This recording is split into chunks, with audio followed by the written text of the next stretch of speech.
Yo, how do these guys have so many, like, pretty good players on their team? Hey, Burns has got it. Listen to him.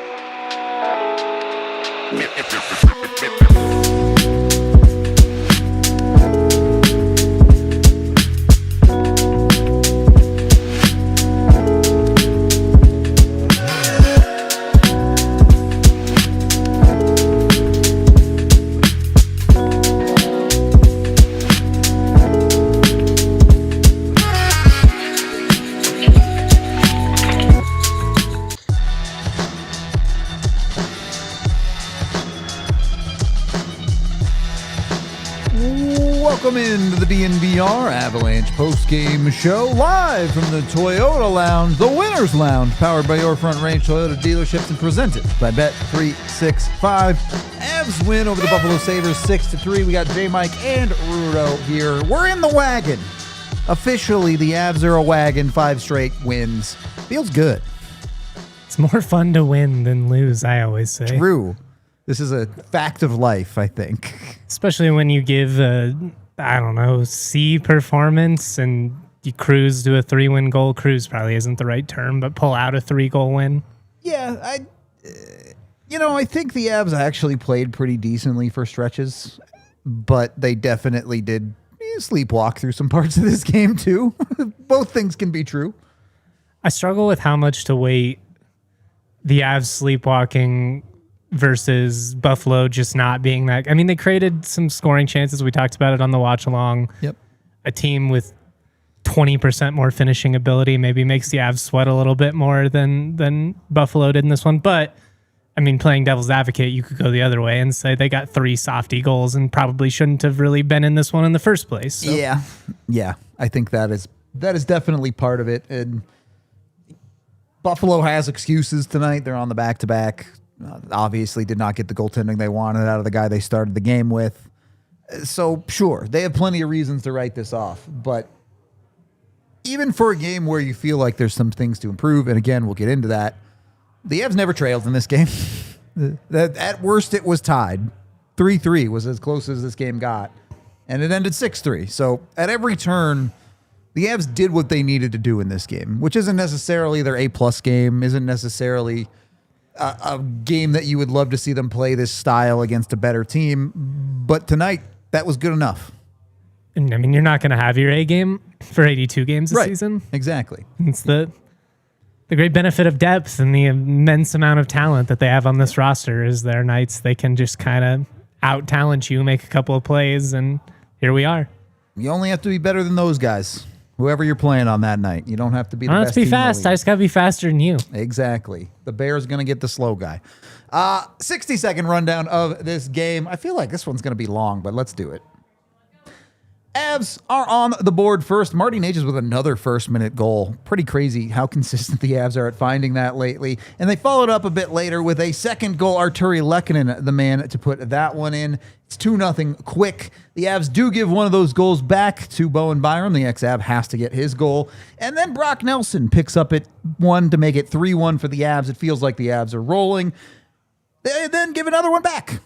Crazy 5-goal first period. Jordan Greenway's first of the season on Blackwood. You get into the second period, a pretty lazy, slow period, not a whole lot of action. The one goal is a power play goal from the Buffalo Sabres. Tage Thompson is able to put one home from a bit of distance there to make it 3-3.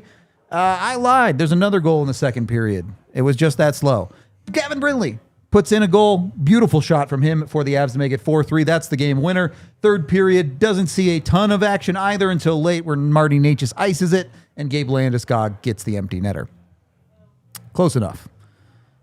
Yeah, I think the offense from the Avs is pretty unimpeachable in this game. You got 6 goals. You got it from everywhere. You maybe should have had 7 goals if Gabe Landeskog could score a real goal that counts. I know he got the empty netter, but I know I'm biased. I still think that one should have counted. I don't think it should have counted. I get where you're coming from, but maybe it should have. Yeah, the guy pushes Drury in for sure. The reason I think it's the correct call that it's a no goal is Drury makes no effort to get out of the crease. He's clearly standing in the blue. He's clearly going to be in the way of any move from the goalie coming that direction anyway to try and make that save. So I get the no goal call. I also totally get Jared Bednar going for the challenge on it. Why not? Your PK's been awesome. Exactly. You flip the coin, put a little faith in your guys and say, hey, we're trying to get Landy some goals that count here. And if it doesn't go their way, he trusts the PK to kill it. The Avs did, in fact, kill that PK at the end of the day, too. So I wish things would come a little bit easier for Landy, but, they've got us back. I mean, it's not worth going over and over in a 3-goal win, and he obviously gets it back on the back end. Nice little bit of a karma for a good dude. Love to see it. You do. I just feel like if it's ambiguous, it is. It hurts more because it's flipping a coin. Is probably what it comes down to. But I mean, it's all good at the end of the day for the Avs. Maybe a slight annoyance. If Landy already has a goal in this game, does Necas just put that in the empty net and get a hat trick? I think so. I like it, though. I like him being a good teammate there. I wish we just lived in a world where he didn't have to do that. Yeah, let's get both. Porque no los dos. Exactly. But no, not to be that way. Landy's got to get empty netters to get his goals back. It is what it is. But yeah, on a night where I think your only real issue was goaltending for the first half of the game, I don't know that there are really any other problems besides nitpicky stuff. Yeah, I mean, if you want to isolate like small plays here and there, as you could in every single game that's ever been played. Yeah. But yeah, I didn't feel like the defense was atrocious by any means. Nope. Certainly wasn't like Blackwood was hung out to dry in this one. He's got to be stronger. And I did feel like he settled into the game, made a couple of nice saves in that third period, which was encouraging. Didn't let things compound, didn't turn into a disastrous scenario. Yep. But really, I feel like all 3 of those goals, at least 2 of them, probably should have been saves. Yeah, definitely the first 2 have to be saves from an NHL starter. And I'm not saying, Blackwood's not a starter. He's not. No, I think Blackwood is going to be a starter, but he's clearly not fully up to speed yet. The first one, the initial shot has to get smothered. That cannot come out and be a rebound. That just never should have been an opportunity in the first place. And the second one just can't go in. That it goes directly just through went right him. through him. Those 2 can't go in. I don't even love the third one. He does get a good piece of it with the blocker and is just not able to save it. But it's on a penalty kill. It's a Tage Thompson. Like, I can live with the third one if the other 2 didn't exist. But all 3 together don't feel very good. And then he got it together, like you said. In the third period, he made the saves he needed to. Like we talked about earlier, all he needed to do was get better than the guy on the other end, and he was better than both of them ultimately. So he got the job done. Doesn't feel like he took a step forward, though. I'm curious what your thoughts are on what you do from here, because I think to an extent, he's got to play through it to work through some of this. He's just going to need the live game reps. You also don't want to overdo it right off the bat and potentially have an injury setback, but trying to balance the physical recovery process of getting back into the flow of being a starting goalie night to night, and also like wanting him to be able to work through what I would assume are probably not confidence issues at this point, but I can't imagine he's feeling stellar after this showing. Yeah, I think he gets to feel a little better about it at the end of the day. How you finished helps, and you win by 3 in the end. I definitely don't think he's out here saying I played my best game or even close to it by any stretch. So, would you start him this weekend? I would, in part because it's the New York Islanders. It feels like the perfect time to try and work through some of this. Exactly. The Avs are in a good part of their schedule where you have some weaker teams. That Islanders game you have. Then you have 3 days off after that, so plenty of rest time for Blackwood if that's the concern. You get the Rangers, who've actually been a pretty decent team on the road. If you want to go with Wedgwood there, fine. I'm not going to be picky.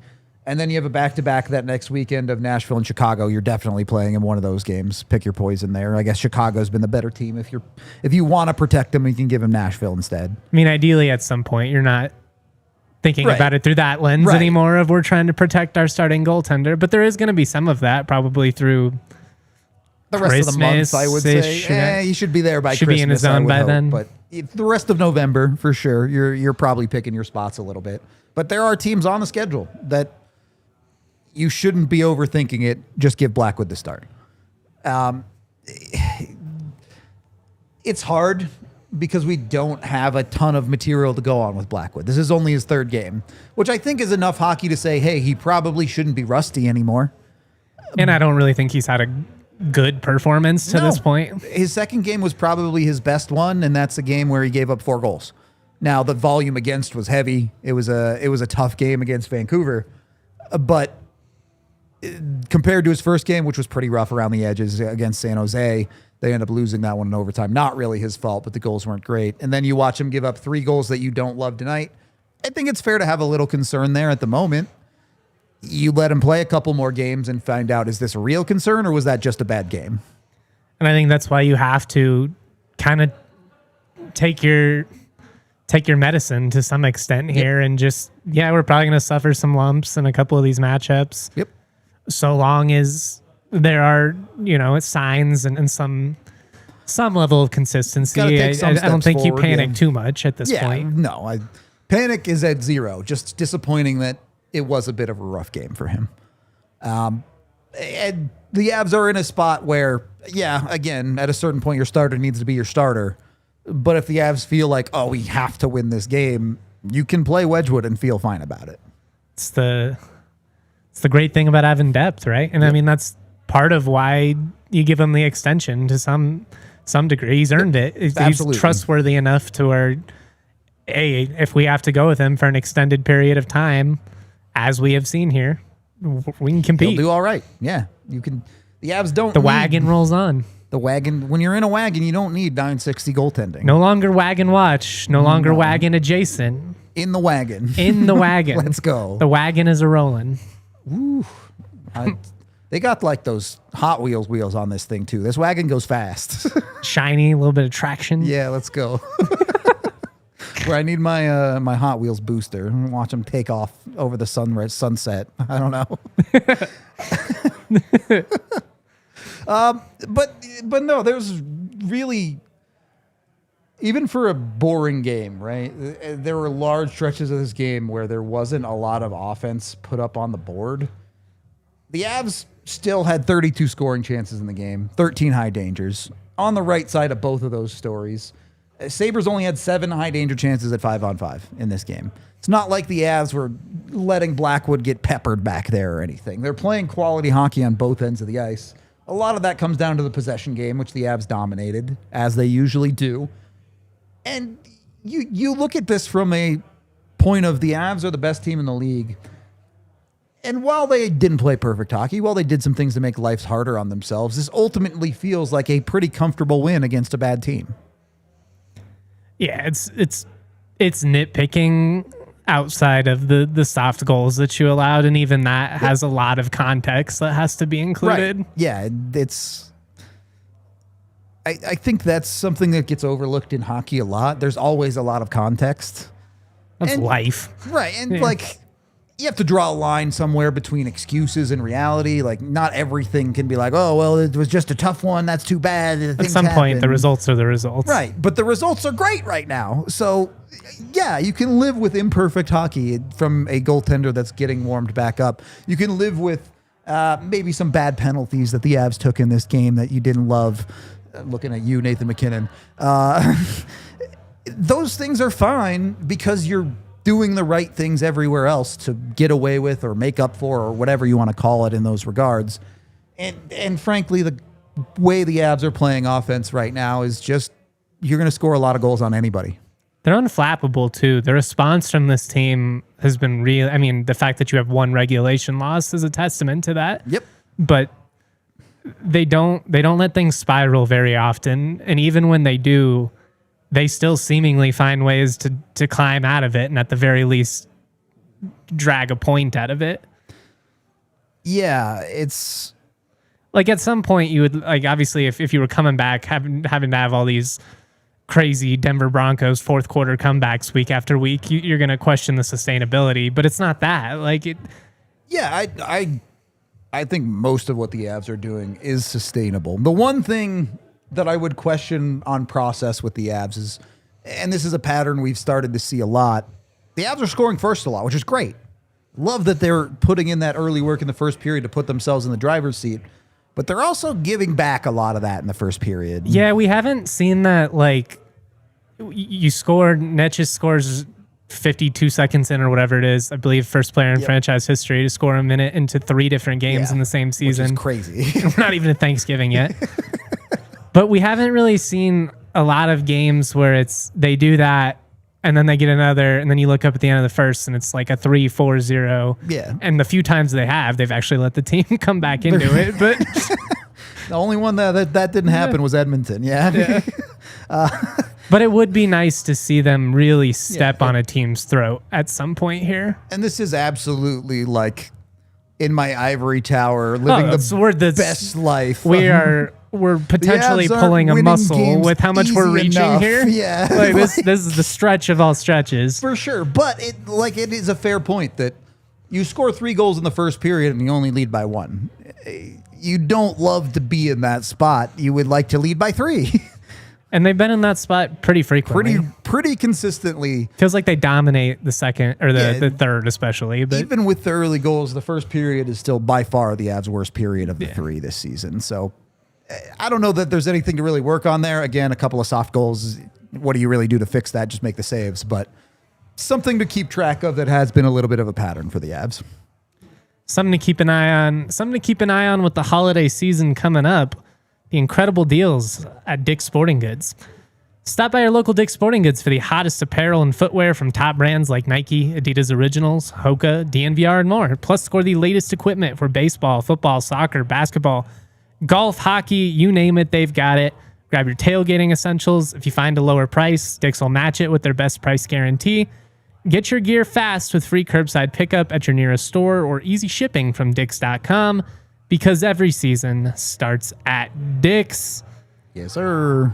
I also want to shout out our friends Game Time, I think. I got them. Look, people like Justin who are in shape can go do sporting events. He goes to Dick's and gets sporting gear. Lazy, out of shape people like me, we go to Game Time to watch the sporting. All right, that's what happened.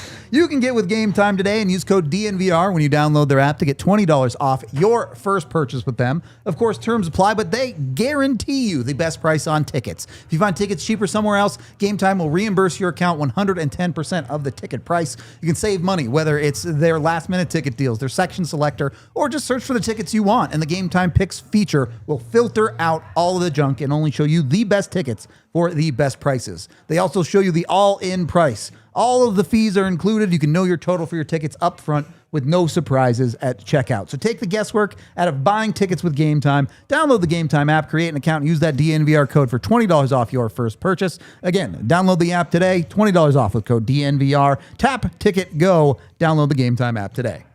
Pros Pro.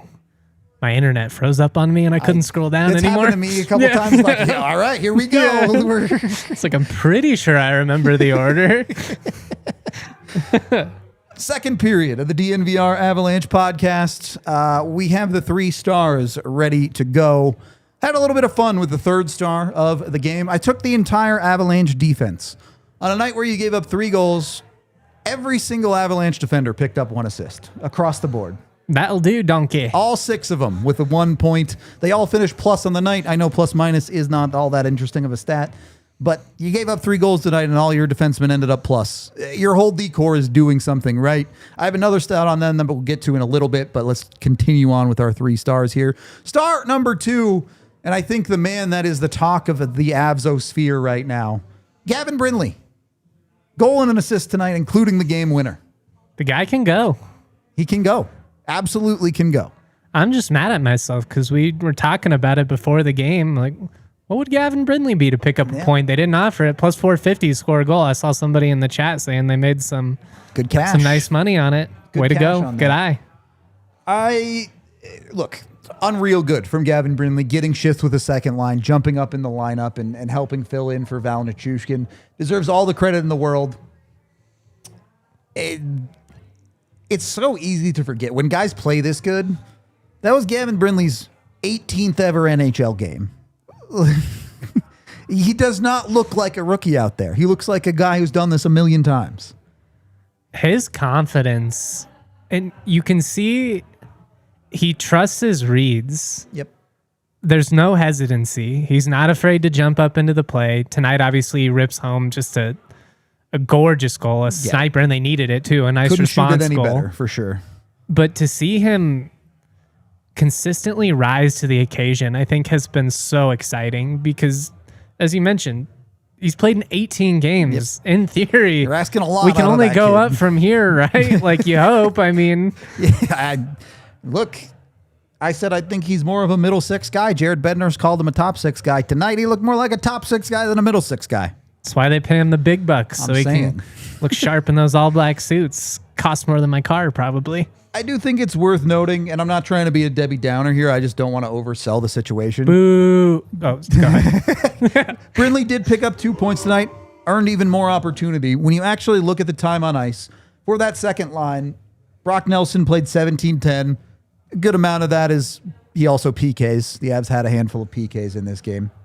Victor Olofsson played 13-34. And then Gavin Brindley played 13-02. So while he is shifting with the second line, he's not taking every shift with the second line. They are doing that by committee to a certain extent. Yeah. And that makes sense. I mean, it might be a little bit overwhelming to jump the kid from 9 minutes a game to 22. Yeah. Probably wouldn't be setting him up for success, would be my non-hockey expert a middle breakdown ground there. But if you're genuinely committing to him being the full-time second liner, you'd like to see that number be more like 16, 17, 18 in that range. And maybe we get there. I was going to say, maybe they build up to it. Yeah, exactly. But worth noting, when you're mad that Brindley's not playing 1 billion minutes on Sunday night, it's because they are still solving that spot with multiple players. I know it's not like a quantifiable thing, or I guess you could just look at the point production in the games that he's played in, but there's something to be said about a guy who, when his number is called, just seems to deliver repeatedly. Yep. Give you a chance on the fourth line, deliver. All right, let's see what you look like with this group. Delivers again. We're going to jump you up with some second line minutes. Yep. An interesting point in the Toyota chat from Legacy here, who says last year Brindley could barely produce in the AHL to looking this good in the NHL. Shout out the homie Dario in Denver over on Twitter. He was tweeting about this. There's a very real thing with certain players where the NHL is a significantly more structured league than the AHL. It's pretty normal for a minor league to be less structured. But some players thrive in the chaos of an AHL style league, and some players thrive in that structure where players are where they're supposed to be, where everyone's hitting their marks, where everything looks like it's supposed to. Gavin Brindley reads and makes decisions off of that and plays perfectly within a system that actually functions how it's supposed to. And that's genuinely why he looks like a better player in the NHL than in the AHL. I've never thought about that, but it makes total sense just from the very limited, I've been to like 6 or 7 Colorado Eagles games ever, but watching the Eagles feels like watching pickup basketball versus like the NBA. Yep. It's like, yeah, you see some guys make some interesting plays here and there, but it's kind of just chaos. I don't know football, so the analogy I'm about to make might not make any sense at all. But imagine that you're wide receiver 3 and you're on the backside of every play and your quarterback sucks and just never looks through the backside of his reads. Eventually, it's going to be tough to keep running those routes. Right. But you put a wide receiver 3 with somebody who can do it. A quarterback who can actually read the field, and all of a sudden, every time you're open, he's hitting you. That's Gavin Brindley in the NHL. Man, that guy looks a lot better all of a sudden. Yeah, it's crazy how that works. All right, star number 1. I mean, he had 4 points tonight. Come on. The Marty Party, roaring strong, ridiculously good. 12 goals on the season now. I'm not 100% sure. I might be in the top 5 in scoring in the NHL with the 4 points tonight, but top 10 anyway. He's been everything you could have asked for, right? We are barely a month into the season, and Chris McFarland has made 3 contract extensions that all look amazing, like weeks after he's made them, or days in the case of Brindley and Wedgwood. C-Mac's in his bag right now. I'm saying. And he knows it too. And it's always good when a guy like Marty Necas makes you look like a genius with nights like tonight. How big of a flex does he get to do right now? Because the amount of, and obviously whenever a trade of Rantanen's status is going to go down, you're going to get a lot of dinguses out there who are giving a lot of hot takes and a lot of commentary with no context, no real understanding of what the situation was. And we saw plenty of that in the radio sphere and digital sphere and everything that goes with it. As always, yeah. But I mean, the amount of people that were calling for his job around New Year's last year to what he's been able to do. I mean, like the Brindley deal alone would have been a win. Yep. And they've been able to completely overhaul the goaltending position. You replace Mikko, you solve the 2C, you bring in Brindley, and he's been a hit. Yeah. It's just been cool. There's so much good work there. And obviously the most important piece of those is Marty. They committed to him long term. They gave him the type of money where he has to be great in this league. And guess what? He's been great. Even on the nights where he's not been his best, he finds ways to points. He finds ways to be effective. He can play well off of a Nathan McKinnon, or when it's not going, he knows how to move to the right positions, and Arturi Lehkonen can take in that second guy role. And then every fourth night, he's the best player on the team. That is the guy you want. That is the guy the Avs need out of Marty Necas, and he is proving himself and the Colorado Avalanche right time and time again this season. Proving me right, too. Wrote in the newsletter, a little pat on the back, subscribe every day. Go get it. I said at the beginning of the year, I felt like he'd only scratched the surface and that he really felt like a natural fit. I liked him to score 100 points this year. Now that doesn't even feel like, yeah, of course he's going to. I mean, I'm not jumping the gun on 100, but 100's a lot of 90 points. should be pretty in the bag, yeah. I'm sticking with it. My man's going triple digits. You may well be right. I mean, if he's going to have 4-point nights like this, that 50 goal number is well on the table too. And I think that's the big key here is goal scoring ability in Colorado. We've talked over the last couple of years that maybe at times the Avs need finishers. If Marty's turning into a finisher, McKinnon has finished great this year. You're finally starting to get finishing from guys like Brock Nelson tonight. Obviously, Olofsson has a great shot. The finishing is there for Colorado this year in a way that it feels better. The American sniper, Gavin Brindley himself. Yeah, I don't know how many more of those Brindley has in the bag, but if you can shoot like that, well, okay, maybe he is a top 6 guy. I think part of it too is they had a perfect camera angle on it that really maximized it. Yeah, like we are peak the right porn angle. Like, I mean, it was they nailed it, but they did. It was the money shot, man. It was cool to see, and that's the game-winning goal. I know we already talked about him as second star, but it's awesome to see a guy earn it every step of the way. And that is what Brindley has done this year. Every time they've given him more, he's taken it by the horns and produced and found a way to make the right play and stepped up in a way that the Colorado Avalanche, I don't even know that they necessarily need him to, because the Avs have the luxury of depth this year. But the fact that he is stepping up in that way makes the Avs feel like a juggernaut. I mean, when you're getting goals like that from rookies in their 18th game, guys that were supposed to be potential depth additions, best case they stick around on the roster, and instead he's out here 6 points in 6 games. Like, pretty good. They just keep coming at you in waves, man. The depth of this team is relentless. And again, I just keep coming back to what a phenomenal job that McFarland and company were able to do with this roster. And it's not easy to do when you are somewhat not hamstrung, because having 2 of the 5 best players in the world is an incredible luxury. Yeah, it's nice. But it is a financial obstacle that you have to work around. Yep. You have to build a team.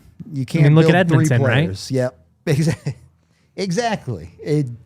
You have to make all facets of your team at minimum function. And right now the Avs are getting a good bit more than function out of the most parts of their lineup. So it looks really, really good. I did want to get quickly to our filling the stat sheet. I know it's checking. The Avs are filling the stat sheet right now. Come on. They're doing too much to be checking it. They're filling it. On this one, I think the interesting stat of the night, yeah, the goals are great, all of that. I'm a nerd. I looking at the nerdy stuff. Colorado Avalanche defense with Sam Girard back in the lineup. Not a single defenseman with less than 15 minutes of ice time. They're spreading it around in a way that they just weren't beforehand. And you look at this, yeah, Makar played a ton at 25 minutes. Taves played a good amount at 22. But exactly what we talked about with Brent Burns in the pregame. Brent Burns barely touches the 18-minute mark. Josh Manson just under 18. Girard just under 17. And Malinsky 15-30. This is It's about where you'd want it, pretty right? much perfect division of jobs for the Avs 6 defenders. I don't know how much better it could genuinely get. Maybe a little more for Sammy G, a little less for the older guys, or is that about how you'd want it? I think that's actually flex time, right? Like if one of those guys is going, give them the time. You can kick someone up to Just 20 ride minutes who's if hot. they're feeling it tonight. Yeah, exactly. Is a little bit of a weird game at times too, because the Avs did have a decent amount of penalty kill time that, it skews those numbers a little bit maybe. They also had 2 really good power plays that Makar played pretty much all of. So there's some extra time there that maybe you could find for someone else. But compared to playing a Solovyov 9 minutes a night or whatever it is, the distribution is much, much better. Good spot. Seems in a really good spot. It does. I have no complaints. I know something else that is in a good spot right now are my bets. You are on a roll right now. I've been hitting a lot. I called the Brock Nelson goal tonight. We got that one.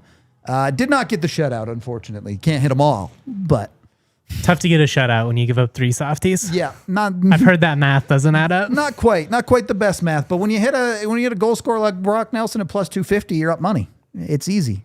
Just hit all your bets. Bet365, an official partner of the Colorado Avalanche. You can sign up today with code DNVR365. Put $10 in your account. Bet $5 on anything, and you'll get $200 in bonus bets, which you can use to bet on whatever you want. You bet on a hockey game, you even get their early payout offer. If you bet straight and a team gets up by 3 goals, you get paid out immediately. You would have won tonight either way. True. It wouldn't have mattered. You were up 3. It was good. And, if you get up 3 early, you get your money back sooner to place more bets. Just that easy. Jump in with Bet365. They have a bunch of awesome bonuses and parlay boosts, all sorts of good ways to get your bets in. Jump in again. Get those $200 in bonus bets when you bet $5. You don't even have to hit the bet on a new account. Win or lose that bet, you get the $200 in bonus bets. Use the DNVR365 code. And, of course, you must be 21 or older, physically located in Colorado. Please gamble responsibly. If you or someone you know has a gambling problem, call or text 1-800-GAMBLER today.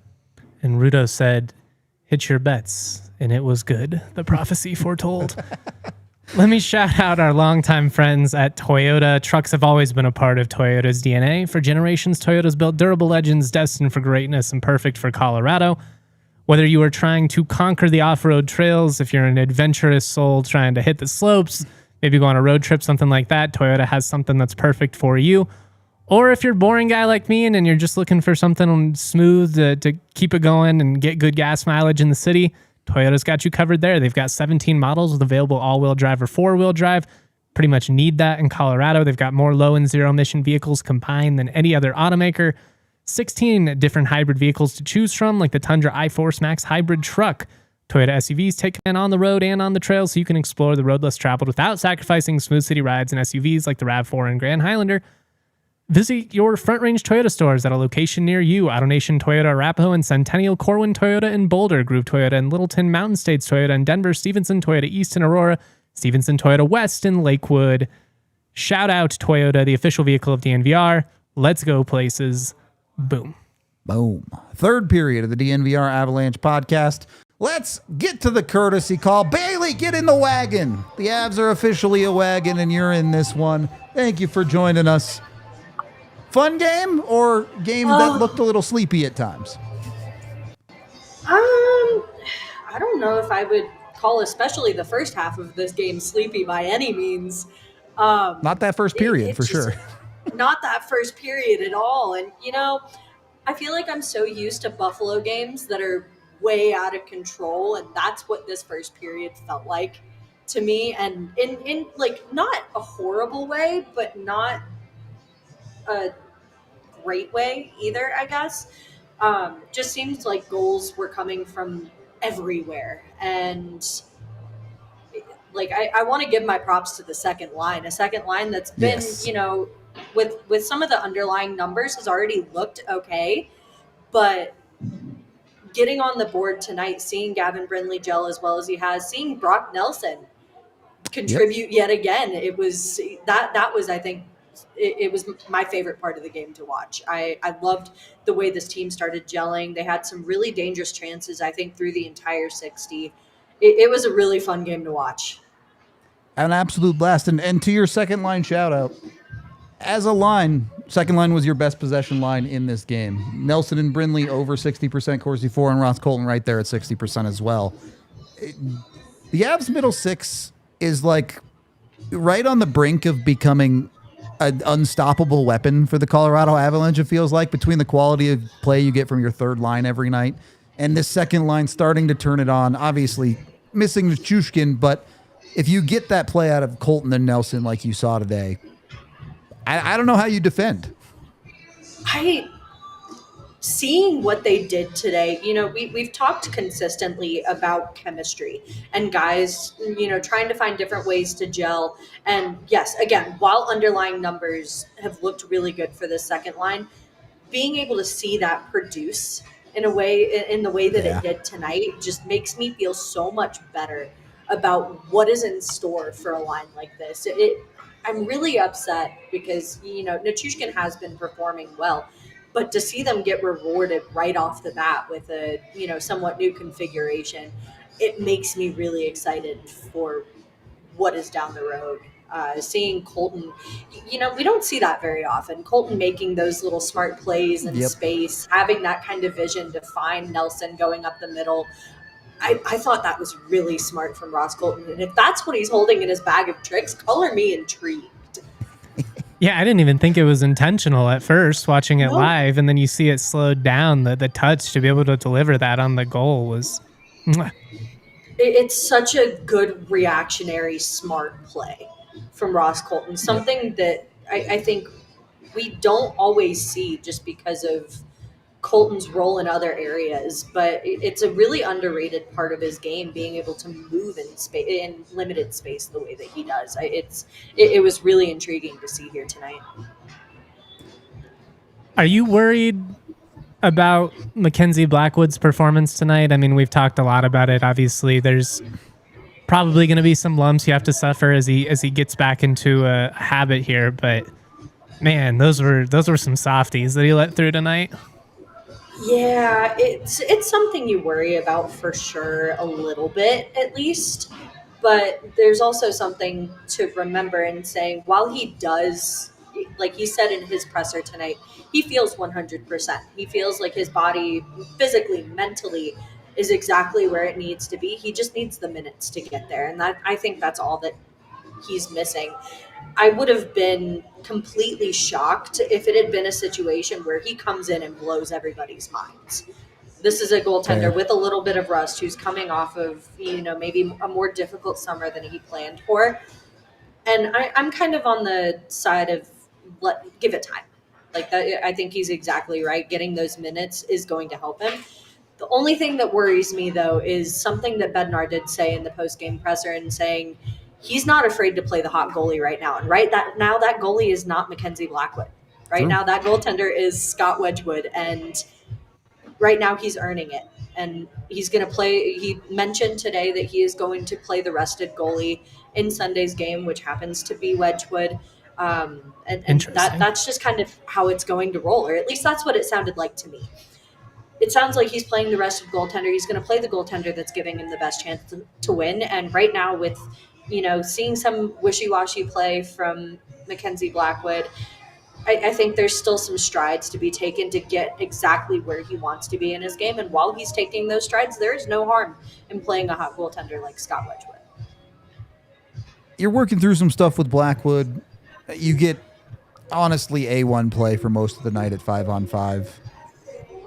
Can we give the power play credit tonight? Because let's be honest, 2 of those power plays looked great. They did everything right but score. But it's also game 18, and you didn't score on it. I'm not too worried about it tonight, just because of how dangerous it looked. Like when you talk about maybe the game slowing down a little bit in the third, I think they had so many more chances than maybe you're seeing on the score sheet, or in some of those high danger chances that might show up. They had some really good looks on the power play. And as you said, all they did was not score. Yep. I really like the movement, and as long as they keep playing like that, I mean, the chances just didn't kind of go in their favor tonight. As long as they keep playing that way, they're going to go in. I am not worried about that at all with tonight. What was the reaction in the arena like when Landeskog got the empty netter? It was kind of like a breath of relief. I don't know what voodoo doll somebody is holding on to, but it's been a rough go at it for Landy, and hearing those Landy chants kind of break out, and everybody's on his side. It seems to be a good boost, not just for him, not just for the community watching him, but for the team as well. It was electric watching that kind of go in for him, and he seemed really excited about it too. Rudo and I were split. Did you feel like that first one should have been a good goal? I hate to be a Bednar echo, but I'm kind of in the same boat as Bednar was, where no matter how that gets called, it's a 50-50 puck at that point. I thought he made a really good point in saying that if it was called a good goal on the ice and Buffalo challenged it, I'm kind of in the boat that maybe it stands. Like that's just kind of the way that the play happened. I don't know. The more I look at it and the more I kind of sit on it, yes, it's a 50-50 puck, and I think it was going to go either way, just kind of knowing how officiating goes. Drury gets pushed in. Yeah. And He does. That's what I thought. I don't know. He's camping around the paint too much, probably, but.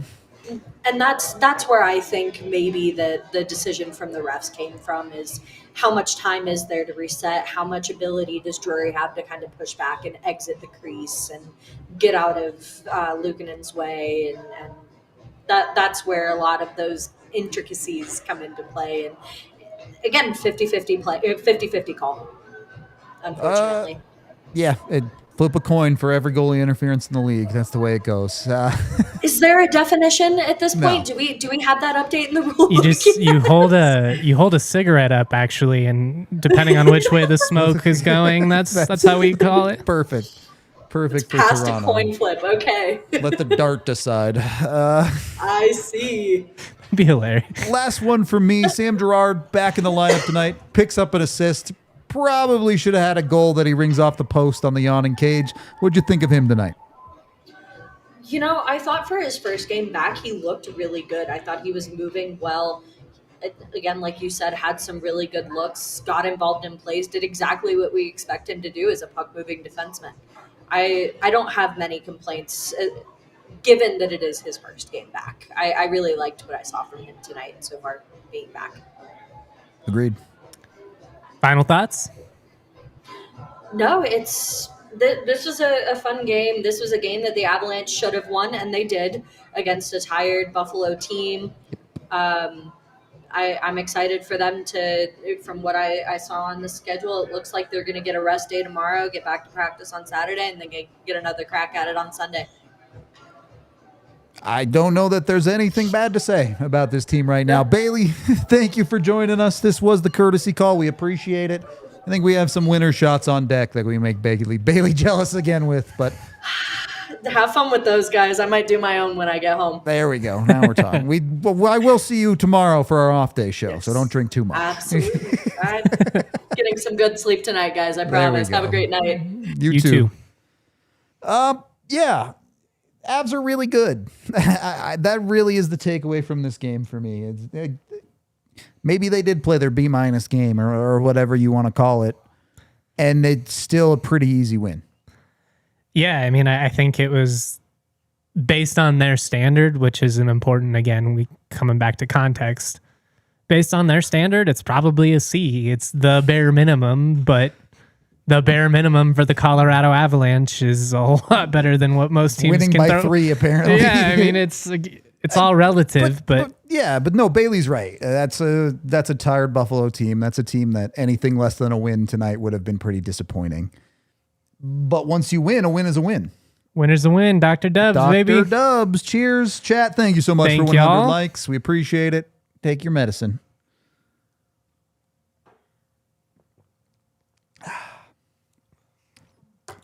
Woo.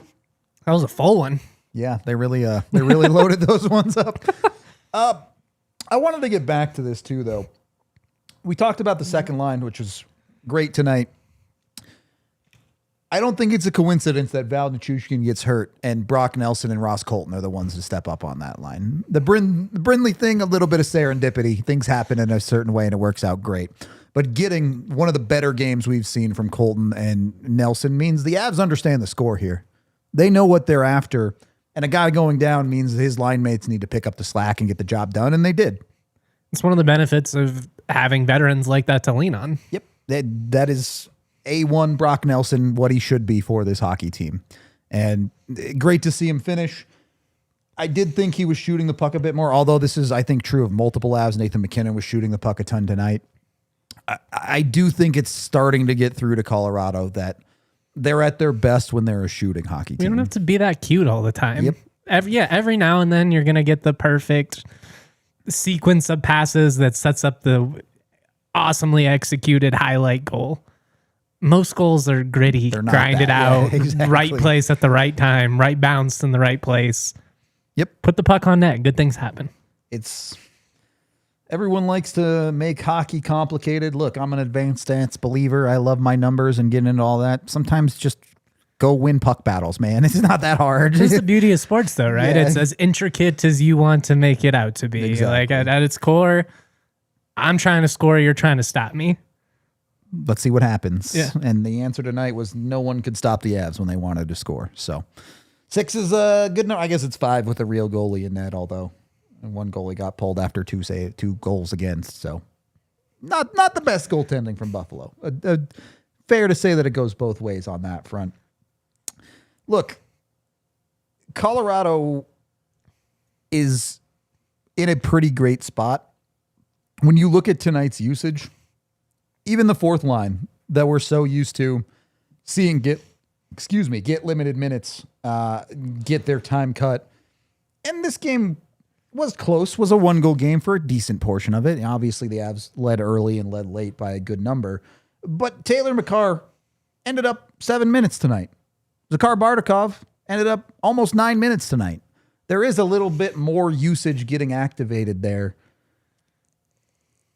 I'd call it what you want, trust from Bednar, or just that the Avs are on a homestand and are trying to spread the minutes. I don't really care the reason. It does feel like outside of Blackwood, a lot of this Avs team is starting to hit their stride. Yeah, without a doubt. I mean, you see what Brindley's doing. It feels like Nelson's coming on strong. Yep. We talked about Burns a little bit pregame. Feels like he's kind of figured out his role on this team, how to skate with the guys. Yep. The direction of this team is very encouraging, and the vibes are immaculate, as we say here at DNVR. And I think it's an interesting change because through the early portions of this season, there was a lot of, it's still early, but through the first, call it 12 games of the season, there was a lot of, Colorado's the top team in the NHL, but they've got a bunch of overtime losses. Are they really this good? Hey, what is this? What is that? And now 5 in a row, 5 in a row, which, 8 and 9, I think. They're not going to win every game through the rest of the season, but I think there is cemented an underlying play of, oh no, the Avs actually are really, really good. They deserve all of these points. Remember that team that everybody thought was good and then proved they're good, and then for some reason, some doubted. Yeah. It turns out they were in fact good. So you take a look at the standings. Dallas is 4 points back, but the Avs have more wins than them. That's not even like an overtime points cheating thing. And no one else in the Central is really in the ballpark. The Jets are in third right now with 20 points. So the Avs have already sprung a 9-point lead on the third place team in the Central. They've set themselves up really nicely to be able to withstand the inevitable stretch of downtime that'll come in an 82-game season. There's always some. Hopefully they limit that when it does come. And certainly right now, you're not thinking about that. You're thinking about how the Avs could go 10 in a row here. And we mentioned it a little bit in the Blackwood conversation. Tiff, I don't know if we have the next 10 graphic or not. No, not right now. All right. We don't need it necessarily. When you look at the Avs schedule here, Sunday, New York Islanders. Definitely a beatable team. Winnable game. 3 days off, so the Avs are fully rested after that. Love New it. York Rangers. Rangers have been good on the road, but definitely a beatable team. Then you have a back-to-back that is Nashville and Chicago. Nashville, pretty much a must-win. They're one of the worst teams in the league. Chicago's been decent this year, but absolutely a beatable team. And then you round out the rest of November with the game against San Jose, which is beatable, and the Avs are going to be wanting revenge. And then you get Minnesota. They've been pretty bad to start this year, to be honest. And then you end the month with Montreal, which is a legit team, although they just got blown out 7-0 tonight by Dallas. They've been good this year. In their own building, too. Yeah, in Quebec, tough one for Montreal. If the Avs play to their ability, you could be talking about a team on a 10-game win streak a week or two from now. They have to go and do it. You know there's going to be some trap games in there. I'm not counting my chickens before they hatch here, but the Avs are positioned in a pretty good spot in their schedule to be as good as they've been. 10-game winning streak, just the concept of it is, I know it happens. It's not that out there, but I mean, it's like 10% of your season. Yeah, it's a lot. That's a lot of wins. To go without losing.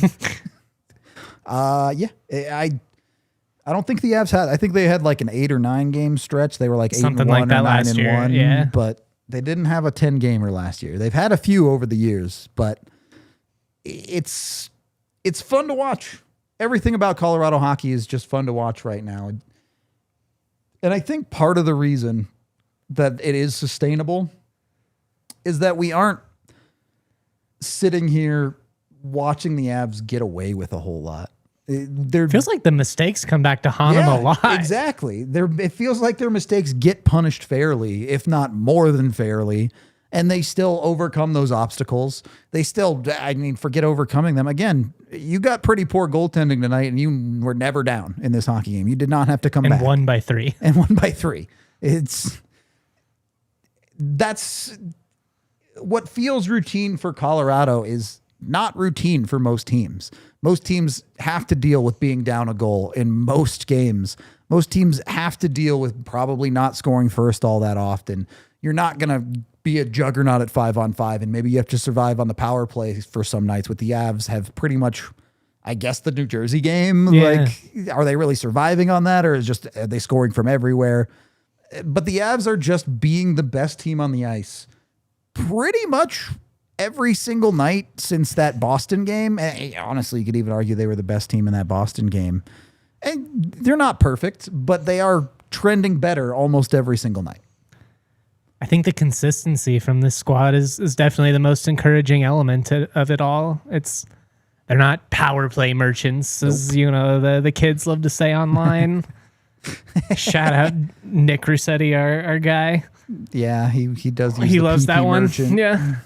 But I just think the depth of this team makes them so hard to deal with. And I know we're getting a little bit repetitive of saying how Playing excellent against this the team Avs is, feels but repetitive in that to be way. this far into the season and not have lost a regulation game to this point, it's pretty surreal. It is.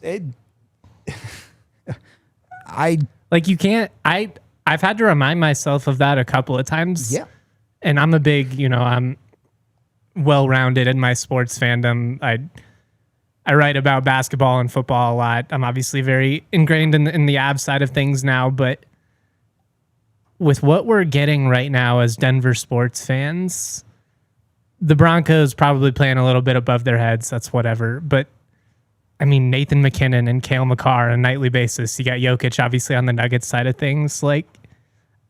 I don't remember a time in my lifetime where it's been this consistently fun to just tune into Denver sports night after night.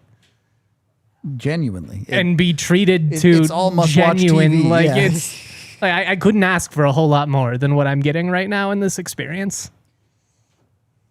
I think there's a fun little stat here for Colorado.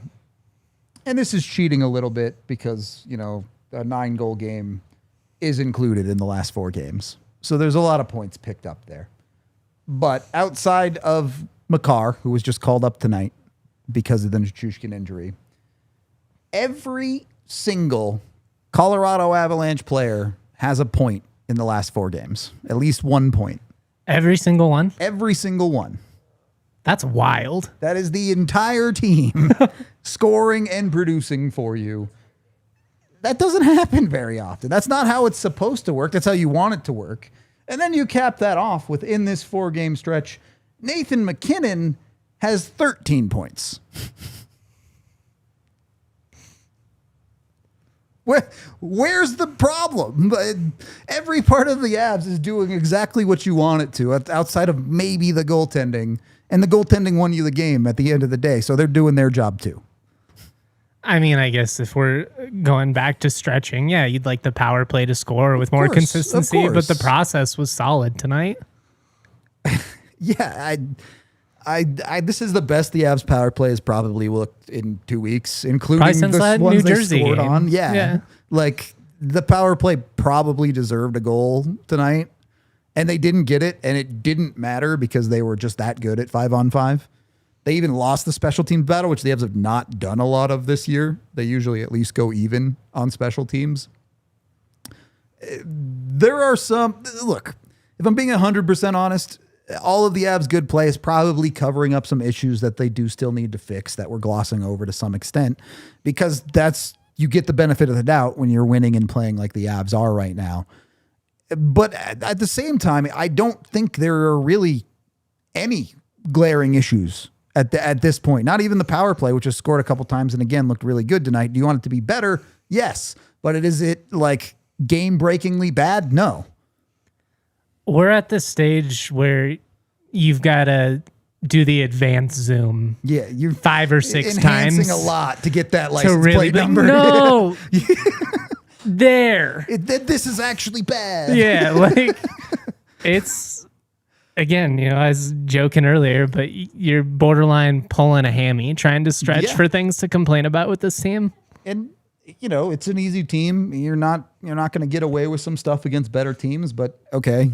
Well, that's the beauty of an 82-game schedule. The Avs also just beat some pretty good teams. The Tampa, Anaheim. The team, statistically speaking, was on par with them in the Western standings the other night. Yep. So there's just not a lot of rebuttals that you can have for the Avalanche right now beyond they should be the favorites. And it's November. Being the favorites in November doesn't mean a whole lot, but being here is a whole lot better than having to climb out of a hole. I just think you're going to reap the rewards of that come this spring, because I do think that the Avs played really high intense minutes and really trying to dig themselves out of the hole that they were. Obviously the goaltending situation was kind of what caused it. It wasn't like they were a trash team or anything like that, but they put themselves in a peculiar position and they had to work really hard to dig themselves out of that spot. The slack that they are establishing for themselves for the back half of the season right now is awesome. And that's not to say that I want to see them take their foot off the gas or anything like that. Like, fuck it, go win 120, go 120 points, like go crazy. But I just think that they've really put themselves in an opportunistic position here. I agree. And with their home ice advantage, how good they are, I don't know, man. I don't think this is the place you're going to want to have to come, February, April. This team has the juice, man. They've got it. Tiff has something to say. Going off of that completely, I think like building up these points now, whether it's the overtime points, all these wins, like we're going to have to lose some games eventually for sure. And I think those are going to come after the Olympic break, because a lot of Avs are going to be at the Olympics and it's a great point. They're going to be tired. Establish yourself a little bit of leeway now, knowing what's coming. Exactly. I will bet a lot of money the Avs lose some games before the Olympic break. But whatever, for hater. Sure, for sure. Yeah, whatever, hater. But like I'm saying, I think this is a really good cushion that they're building for an eventual maybe little bit of a dip. The Avs know firsthand exactly how much this mattered. In 22, they were resting guys down the stretch, and look how that worked out. So it makes a difference.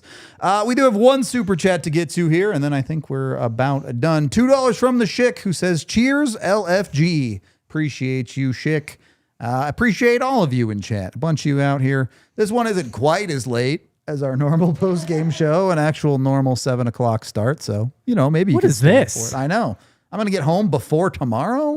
Crazy. Well, that must be nice. It's barely. It'll be 11:58, but This team is fun, man. they are. It's funny. I'm kind of a sappy guy.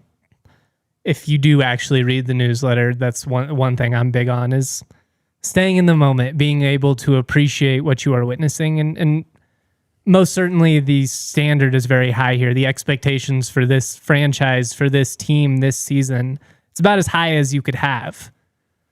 Don't get lost in the pursuit of a title, which most certainly this team is chasing one, but don't lose sight of how fun it is to be a Colorado Avalanche fan right now and how consistent this team is from night to night, because it's not normal. I promise you, I write about a lot of bad teams a lot. It's not a whole lot of fun. This team is fun. Yep. Enjoy it. Enjoy the process. 100%. Enjoy the ride. I'll leave it on that. I love that ending. We're going to get out of here for tonight. We will be back tomorrow for an off-day show. Come join me and Bailey, probably talking a lot about Scott Wedgwood, but everything else going on with the Avs too. So we appreciate y'all. This has been the DNVR Avalanche postgame show presented by Bet365. We all silly like the mayor.